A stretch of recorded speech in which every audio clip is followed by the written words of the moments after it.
नमस्कार, मैं हूं आपके साथ नम्रता शर्मा। बिहार विधानसभा चुनावों में असदुद्दीन ओवैसी की पार्टी एआईएमआईएम ने कदम रखा तो दूसरी तरफ भाजपा दूसरे नंबर की बड़ी पार्टी के तौर पर उभरी। अब इसको साइड कर दीजिए, अब बात आती है हैदराबाद की। यहां पर ये मायने देखे जा रहे थे, ये कयास लगाए जा रहे थे कि टीआरएस को अगर साइड में रख दिया जाए तो बीजेपी और एआईएमआईएम के बीच कड़ी टक्कर थी। जिस तरीके से हैदराबाद चुनावों के बीच ये जो चुनाव हुए हैं, नगर निकाय चुनाव, इनमें जिस तरीके से बीजेपी ने अपने बड़े बड़े नेता उतारे थे, प्रधानमंत्री मोदी खुद वहां पर गए थे, योगी आदित्यनाथ ने प्रचार प्रसार किया था, जेपी नड्डा ने प्रचार प्रसार किया था, उसको लेकर ओवैसी भले ही ताना बाना बुन रहे थे, वो जनता के बीच एक मैसेज पहुंचाने की कोशिश कर रहे थे। बहुत सारी चीजें उन्होंने ऐसी कही थी जो कि सुनकर ऐसा लग रहा था वहां की जनता शायद अपना विचार बदल सकती है, लेकिन ऐसा हुआ नहीं। बीजेपी को तो फायदा हुआ ही हुआ है, लेकिन जो ओवैसी को जितनी सीटें वहां पर मिली हैं, ये एक करारा झटका है और एक आप ये कह लीजिए एक चुनौती है वहां पर मौजूद सत्ता पक्ष के लिए, यानी कि टीआरएस के लिए। जो मुख्यमंत्री हैं के चंद्रशेखर राव इससे अब जरूर सकपकाए हुए हैं, जिस तरीके से ओवैसी ने वहां पर अपनी धाक जमाने की कोशिश की है।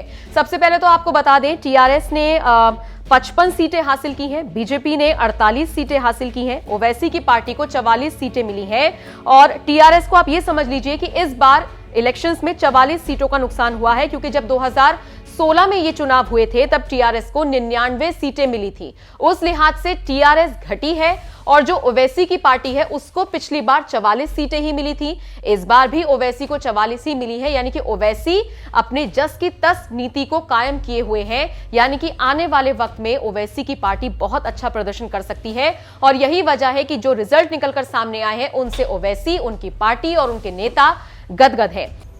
टीआरएस अभी भी तेलंगाना में रूलिंग पार्टी के साथ साथ एक फॉर्मिडेबल पॉलिटिकल पार्टी है और एक तेलंगाना की जो रीजनल सेंटिमेंट है वो उसको रिप्रेजेंट करती है। उस बात को आपको समझना है।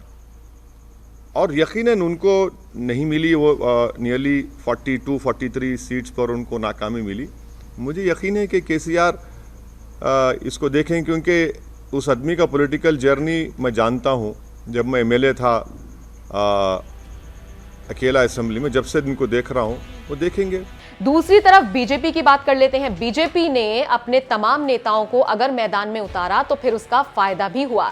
फायदा ऐसे हुआ कि पिछली बार बीजेपी को सिर्फ 4 सीटें मिली थी, जबकि अगर आप कांग्रेस की बात करेंगे तो कांग्रेस ने ठीक ठाक प्रदर्शन कर लिया था। इस बार कांग्रेस 2 या 3 सीटों पर ही सिमट कर रह गई है। ऐसे में कांग्रेस को तो भूल ही जाइए। दूसरी तरफ बीजेपी ने बहुत शानदार प्रदर्शन किया है, यानी कि इस बार का जो रिजल्ट है वो तो सामने आ गया है, लेकिन ये जो रिजल्ट है, ये जो चुनाव हुए हैं, ये आने वाले देश की आने वाली राजनीति पर भी असर डालेंगे। और जब अगली बार हैदराबाद में इलेक्शंस होंगे तो बेहद दिलचस्प होने वाला है कि टीआरएस को कौन सी पार्टी टक्कर देगी, बीजेपी देगी या फिर ओवैसी की पार्टी देगी। आपको बता दें, चुनावी प्रचार प्रसार के दौरान योगी आदित्यनाथ ने यह भी कहा था कि हैदराबाद का नाम बदलकर भाग्यनगर भी कर देंगे अगर जरूरत पड़ी तो। इसको लेकर फिर ओवैसी ने जनता के सामने यह बात रखी थी कि सिर्फ नाम बदलना जानती है बीजेपी और कुछ नहीं, और नस्लें उनकी बर्बाद हो जाएंगी जिन्होंने हैदराबाद का नाम बदलने की सोची भी।